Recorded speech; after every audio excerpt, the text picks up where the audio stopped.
नमस्ते बच्चों। Last lecture में मैं आपको प्रश्न 5वां यानी उपयोजित लेखन समझा रही थी और उसमें मैंने आपको पत्र लेखन समझाया है। तो आज उपयोजित लेखन में अ आ इ जो प्रश्न रहते हैं उस प्रश्न का आ विभाग मैं आपको आज समझाने वाली हूँ। आ विभाग जो रहता है उसमें 1 और 2 इस प्रकार उप प्रश्न रहते हैं और यह प्रश्न है 5 अंकों का। आ विभाग में प्रश्न पहला जो है उसमें रहता है वृत्तांत लेखन।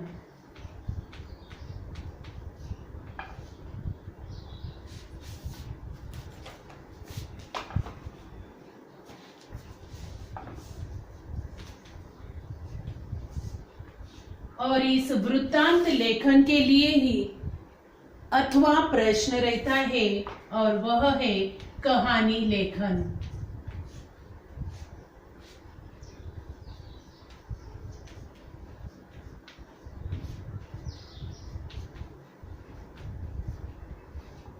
और इसमें ही दूसरा प्रश्न रहता है विज्ञापन लेखन।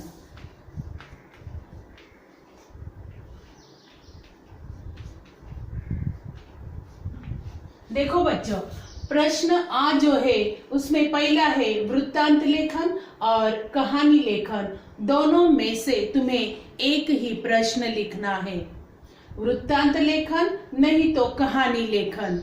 ये तुम्हारे दिमाग में जो आएगा, जो तुम्हें इजी जाएगा, जो तुम लिख सकोगे वही तुम्हें लिखना है। जिसे वृत्तांत लेखन पसंद है वह वृत्तांत लेखन लिखेंगे, जिसे कहानी लेखन पसंद है वे कहानी लेखन लिखेंगे।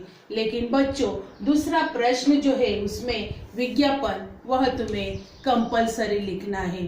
सिर्फ प्रश्न पहले में वृत्तांत अथवा कहानी दोनों में से सिर्फ एक ही तुम्हें लिखना है और यही प्रश्न आज मैं आपको समझाने वाली हूँ। तो इस प्रश्न में मैं आपको कहानी लेखन किस प्रकार करना चाहिए इसके बारे में कुछ जानकारी देने वाली हूँ। तो कहानी लेखन का प्रश्न है बच्चों, इसमें दी गई रूपरेखा अथवा जो लाइंस तुम्हें दिए जाते हैं उसकी सहायता से तुम्हें कहानी लिखनी पड़ती है और इस आधार पर ही लिखने के लिए कहा जाता है। तो इस प्रकार कुछ कहानी लिखते समय ध्यान में रखने योग्य बातें मैं आपको समझा रही हूँ। कभी कभी बच्चों चित्र भी दिए जाते हैं और चित्र देकर उस चित्र का निरीक्षण करते हुए उसके ऊपर भी तुम्हें कहानी लिखनी पड़ती है। तो चित्र नहीं दिया तो कहानी के मुद्दों को भी दिया जाता है। देखो बच्चों, कहानी के मुद्दों का ठीक से पठन करना आवश्यक है। कुछ बच्चे क्या करते हैं, जैसे मुद्दे दिए जाते हैं वैसी ही कहानी को शुरुआत करते हैं। इसलिए मैं आपको कहानी किस प्रकार लिखनी चाहिए इसकी जानकारी देने जा रही हूँ। सर्वप्रथम हम कहानी की रूपरेखा जो रहती है उसे समझ लेना चाहिए, यानी कहानी किसके आधार पर दी गई है, किसके ऊपर हमें कहानी लिखनी है, इसकी रूपरेखा यानी मुद्दों को पहले हमें ठीक से पढ़ना है। उसी के साथ दूसरा पॉइंट उसमें रहता है कि इसी रूपरेखा का तुम्हें विस्तार करना है, यानी जो पॉइंट्स दिए जाते हैं, मुद्दे दिए जाते हैं, उसी को हमें विस्तार से लिखना है, यानी कहानी तैयार करनी है। तीसरा पॉइंट उसमें है जो हम लिखते हैं उसमें घटना, स्थान, पात्र आदि का परिचय हमें करना है। कहानी में कौन से पात्र है, कहानी कौन से स्थान की है, कहाँ घटी हुई है, समय कौन सा था, इसके बारे में हमें इस विस्तार में लिखना पड़ेगा। और अन्य महत्व की बात जो है कि बच्चों, एक बात हमेशा ध्यान में रखना कि कहानी तुम्हें भूतकाल में लिखनी है। कहानी भूतकाल यानी पास्ट टेंस में तुम्हें यह कहानी लिखनी है, तो बच्चों उसमें शब्द आ सकते हैं था, थी और थे। यह पास्ट टेंस के शब्द हैं। तो इस प्रकार यह था, थी के रूप में तुम्हें यह कहानी लिखनी पड़ेगी। उदाहरण के लिए मैं एक सेंटेंस आपको बता रही हूँ, मैं जा रही हूँ, तो इसका पास्ट टेंस क्या होगा? मैं जा रही थी। तो इस प्रकार यह शब्द का परिवर्तन, वाक्यों का परिवर्तन तुम्हें करना है। जो तुम्हें दिया जाता है प्रेजेंट टेंस में दिया जाता है, जो मुद्दे रहते हैं, और उसे तुम्हें भूतकाल में यानी पास्ट टेंस में लिखना है। तो कहानी भूतकाल में लिखना यह ध्यान में रखना आवश्यक है। उसके बाद कहानी लिखते समय हमें परिच्छेद बनाने पड़ते हैं। परिच्छेदों में कहानी का लेखन करना आवश्यक है, और लेखन करते समय 3 या 4 परिच्छेदों में कहानी को हमें बांटना है।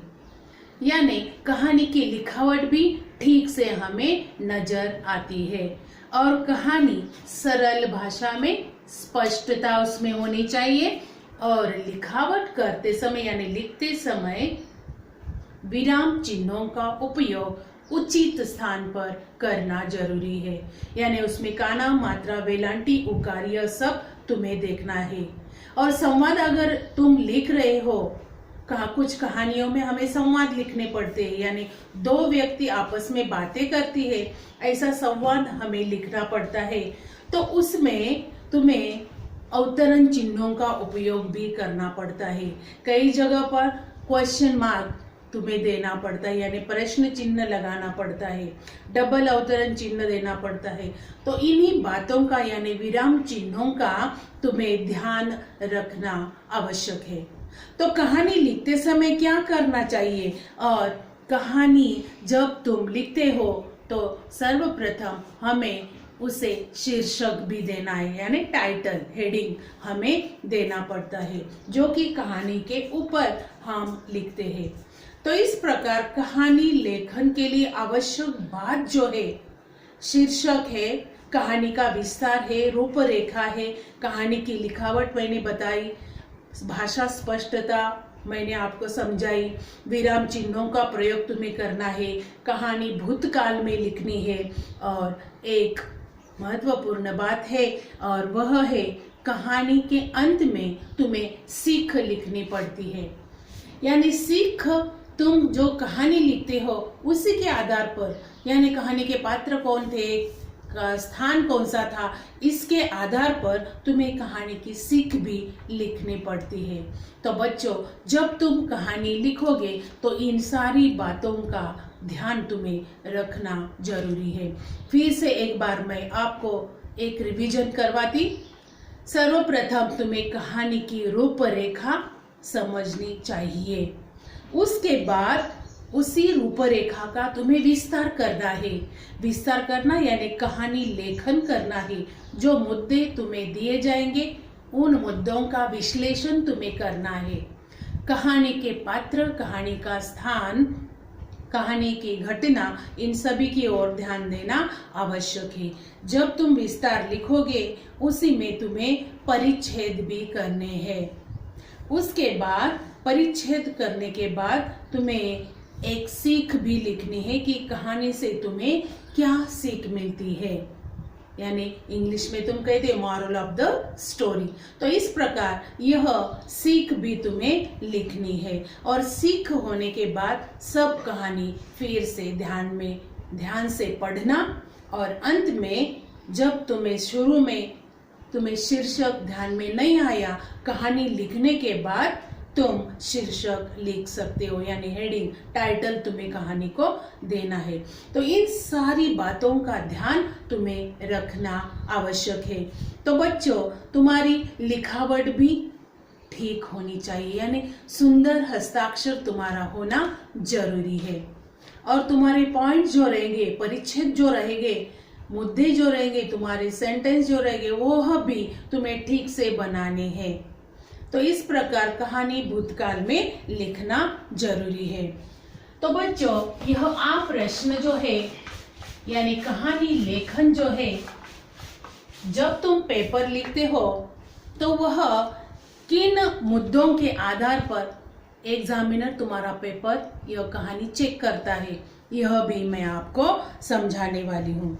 तो कहानी जब लिखोगे इन मुद्दों की ओर तुम्हें ध्यान देना है और उसका अंक किस प्रकार तुम्हें मिलता है, यानी गुणदान उसका किस प्रकार किया जाता है, यह भी मैं आपको समझा रही हूँ। कहानी लेखन करते समय सर्वप्रथम ध्यान में रखना है कि कहानी को शीर्षक आवश्यक है और इस शीर्षक के लिए अंक है 1।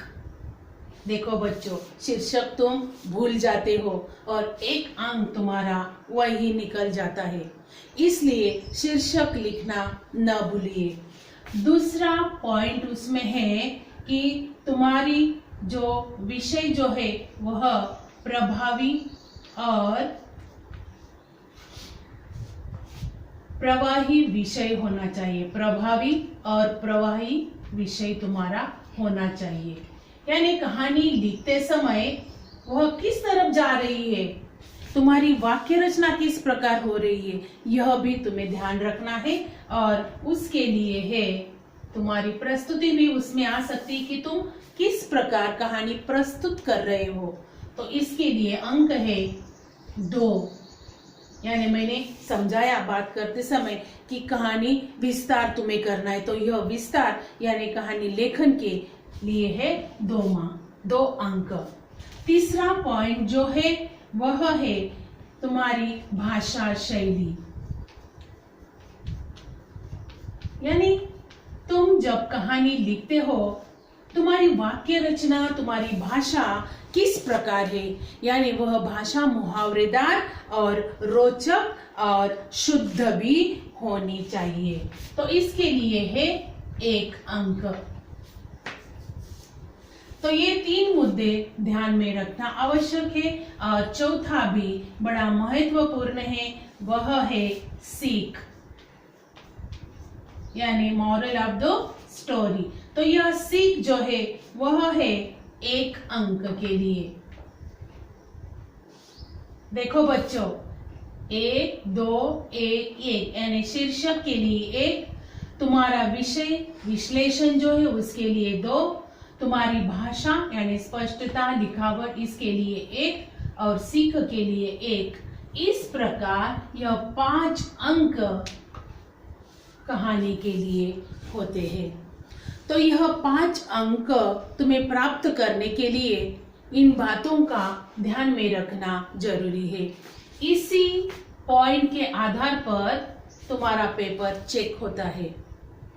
अगर शीर्षक नहीं है तुम्हारा 1 अंक जाता है, विस्तार तुमने ठीक से किया नहीं, परिच्छेद नहीं बनाए, उसमें भी तुम्हारे अंक जाते हैं। तुम्हारी भाषा शैली ठीक से नहीं है, प्रवाही नहीं, यानी कहानी एक तरफ तुम लिखते दूसरी तरफ, यानी किसी का किसी में मेल नहीं, ऐसी घटना को भी मार्क दिए नहीं जाते। इसलिए भाषा शैली की ओर भी ध्यान देना है। और कहानी का अंत होने के बाद सीख लिखना भी जरूरी है, उसके लिए 1 अंक, यानी सीख भी महत्वपूर्ण है। सीख लिखना भी जरूरी है। सीख अगर लिखी नहीं तो कहानी का अर्थ ही नहीं होता। तो इस प्रकार यह 4 मुद्दों की ओर तुम्हें ध्यान देना जरूरी है। तो बच्चों, प्रश्न पत्र जब तुम छोड़ते हो यानी लिखते हो, पढ़ते हो, तो ठीक से इन कहानियों के मुद्दे ध्यान से पढ़ना जरूरी है। यानी कहानी के मुद्दों का अगर पठन ठीक से किया तो कहानी किस प्रकार की है, हमें उसमें क्या लिखना है, पात्र कौन से डालने हैं, पात्रों के नाम क्या है, यह भी तुम्हें सोचना है। अगर वहाँ जानवर है तो उसका नाम, अगर व्यक्ति है तो उसका नाम, किसी स्थान का नाम, शाम के समय है, सुबह के समय है, दोपहर के समय, इनका भी तुम्हें विवरण देना पड़ता है, और यह सब भूतकाल में।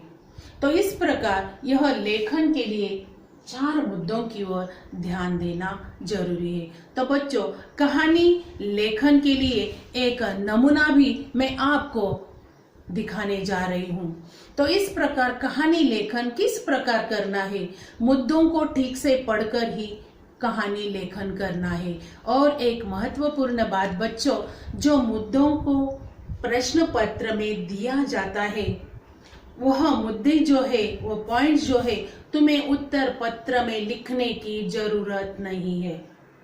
सिर्फ उन मुद्दों को तुम्हें प्रश्न पत्र से पढ़ना है और उनका आधार लेकर ही तुम्हें कहानी लिखनी है। यानी एक ही बात ध्यान में रखो कि उन मुद्दों को उत्तर पत्र में लिखना नहीं।